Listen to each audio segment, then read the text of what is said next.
ஏன்னா இது சாதாரண விஷயம் கிடையாது. 2 பேத்துக்குமே பிரச்சனை ஆகி இதோட விஷயம் நடந்ததுன்னா வெளியே அந்த கட்டுகள் உடைஞ்சு வெளியே வர அந்த அம்மாவுக்கு பற்றி நிதானமே தெரியுமா என்ன பண்ணுறோம் ஏது பண்ணுறோம்னு. இங்கே இருக்கோம் எப்படி வந்தோம் அது தெரியாது அவங்களுக்கு. ஏன்னா அதோட விஷயம் இல்லைல்ல.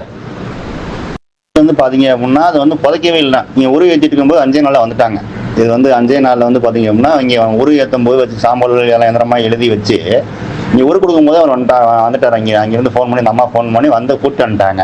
கூப்பிட்டு சில விஷயங்கள் அந்த அம்மாவுக்கு சடங்கு மாதிரி சில விஷயத்தை கழிச்சு எல்லாத்தையும் எடுத்து வெளியில் எடுத்ததுக்கு அப்புறம் தான் அந்த அம்மாவுடைய சுயநமே வருது. அந்த அம்மா நேரடியாக இங்கே கூட்டி வந்திருந்தாங்க. கூட்டி வந்து அந்த அம்மாட்ட சில விஷயங்கள் பேசும்போது நமக்கு தெரியுது. அப்போ அந்த அம்மா சொல்கிறாங்க, எனக்கு நிதானம் என்னன்னு தெரியல, அந்த அளவுக்கு ஆயிடுச்சு. நீ பண்ணுறது அந்த பிரிச்சு எனக்கு நான் என்ன சொல்கிறேன் அப்படின்னா, நீ இங்கே இந்த இடத்த விட்டு போனீங்கன்னா உன்னை சும்மா விட மாட்டேன், உன்னை நான் இது பண்ண மாட்டேன் அப்படின்னு சொல்லியிருந்தேன். நீ காப்பிடாதமா நான் இங்கே வச்சு பூஜை கட்டி சில விஷயத்தை நான் முடிச்சு கொடுத்து இனிமேல் வரமாட்டேன் அப்படின்னு சொல்லி முடிச்சு கொடுத்தாச்சு.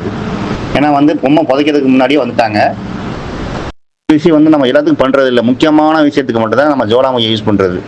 ஜுவாலாமுகி முக்கியமான விஷயம், ஏதோ அர்ஜென்ட்டு அந்த மாதிரி விஷயம் யூஸ் பண்ணாதே அது ஒரு விஷயங்கள். ஏன்னா அவங்க இப்போ பிரிஞ்சு இருக்க முடியாது. ஏன்னா 2 குழந்தைகள் இருக்குது, பண்ணி தான் ஆகணும், வேறு வழி இல்லை. அதனால தான் நம்ம ஜுவாலாமுகி வச்சு பண்ணுறது.